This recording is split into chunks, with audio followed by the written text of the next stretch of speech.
If you don't like it, you can find somewhere else to live, because my sister is moving in and I'm not discussing it.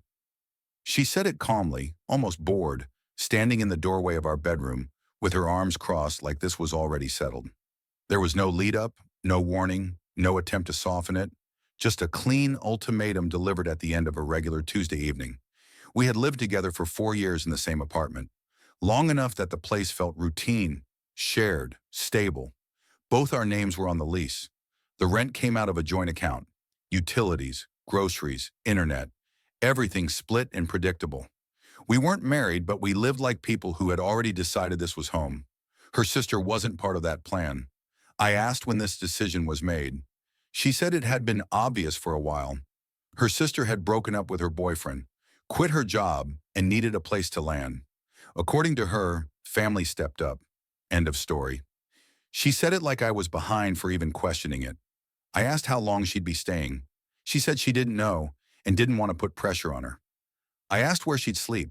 She said the living room at first, then maybe we'd rearrange things.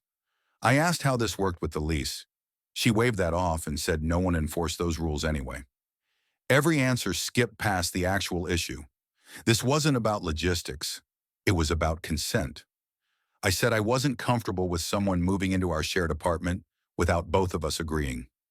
I didn't raise my voice. I didn't insult her sister. I kept it factual. This was our home.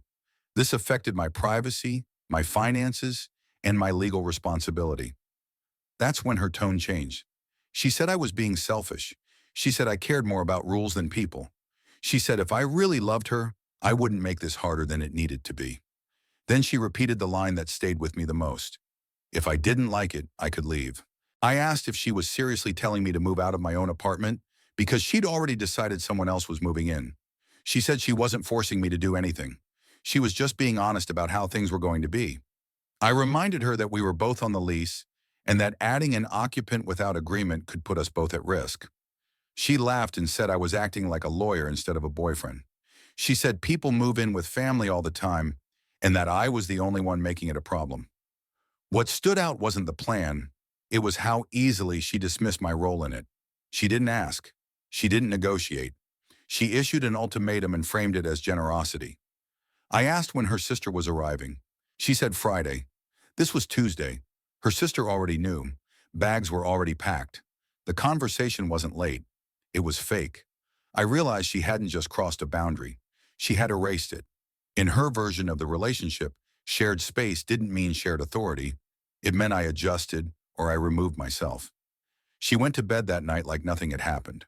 I stayed up on the couch, staring at the ceiling, replaying the sentence she'd thrown out so easily. If you don't like it, you can find somewhere else to live. By morning, I understood that the decision in front of me wasn't about her sister at all.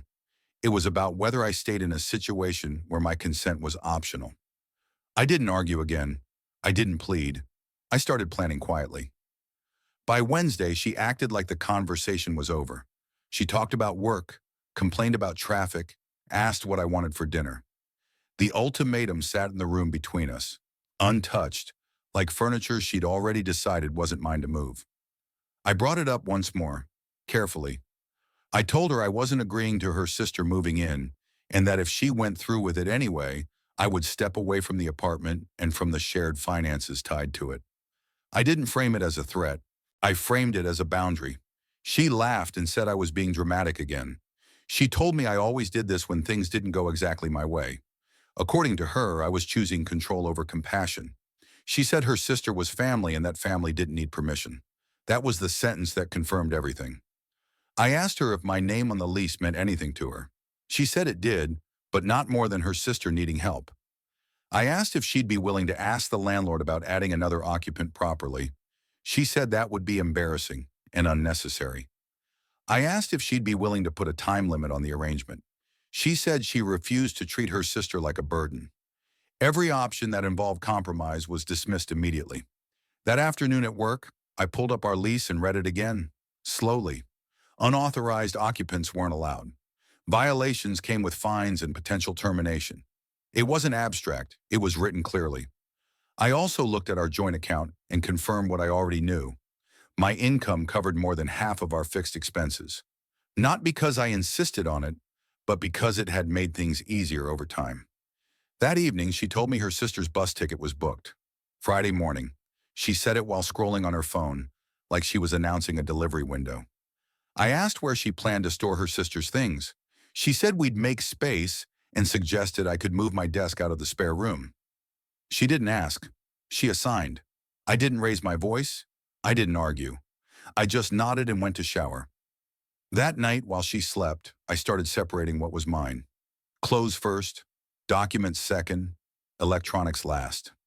I wasn't sneaking, I was organizing. I made a list of shared items so there wouldn't be confusion later.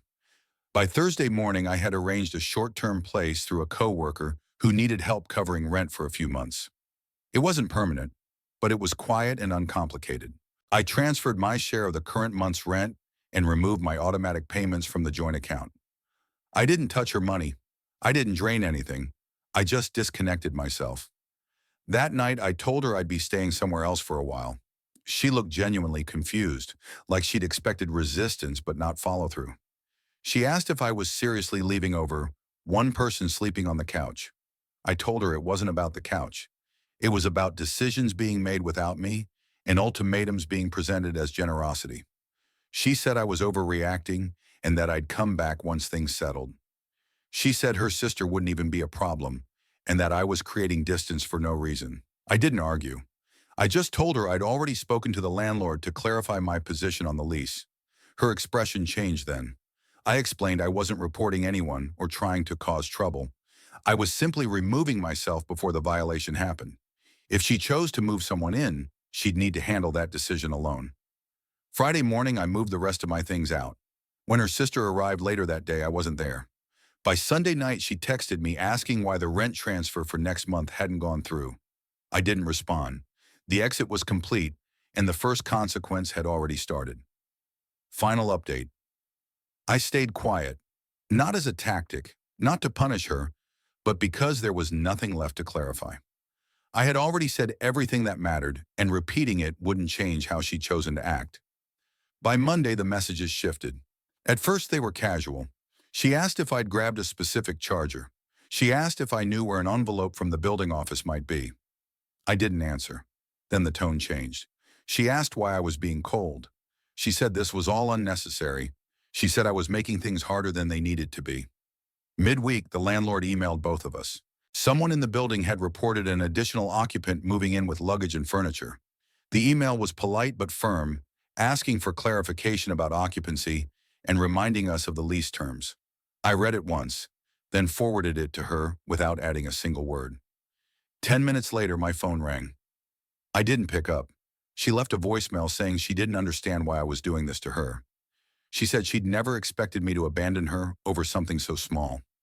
She said her sister had nowhere else to go and that now the landlord was threatening her. She asked if I could please just confirm that I still lived there so the issue would go away. I didn't confirm anything because I didn't live there anymore. 2 days later, the landlord sent a formal notice. Unauthorized occupant. Deadline to resolve the violation or face penalties. That was when her messages changed again. The anger disappeared. What replaced it was urgency. She asked if we could talk. She said maybe we'd rush things. She said maybe her sister could stay somewhere else for a bit while things cooled down. She asked if I could meet her at the apartment to talk it through. I didn't meet her. Her sister didn't contribute financially. That part unfolded exactly as expected. With my income removed from the joint account, the rent hit harder than she'd planned for. Utilities stacked up faster than she realized. Groceries stopped being shared and started becoming a visible cost. She tried to transfer money from my personal account and discovered she no longer had access. That triggered a long message about trust, about how couples shouldn't keep separate finances, about how I was punishing her instead of supporting her. I read it once and closed it. A week later, she asked if I could at least come by to pick up the rest of my mail and check on things. I contacted the building office and arranged for my mail to be held there instead. I didn't need an excuse to walk through a place that wasn't mine anymore. The situation kept tightening without me doing anything at all. Her sister started spending more time out of the apartment. Tension with the landlord increased. The fine was issued. The rent was late. What was supposed to be a temporary solution started looking like a long-term problem no one had planned for. Eventually, her sister left, not because of anything I said or did, but because the environment wasn't comfortable anymore. She found another place to stay. The apartment quieted down again, just not in the way she'd imagined. A few days after that, she sent one final message. She said she hadn't realized how much I handled until I was gone. She said she missed the stability. She said she'd thought I would bend, like I always had before. She asked if we could talk about moving forward. I replied once. I told her I wasn't angry and I wasn't interested in revisiting anything. I told her I'd already moved on. It wasn't dramatic. It wasn't emotional. It was just accurate. The landlord sent over a lease release. I signed it. I transferred my share of the final utilities. I closed the joint account. There was no argument about furniture, no last conversation in the apartment. Everything had already been settled by actions, not words. I don't feel regret about leaving. I feel distance. The kind that comes from understanding something clearly and not needing to revisit it. I live somewhere else now. It's smaller, it's quieter, and no one moves in without asking.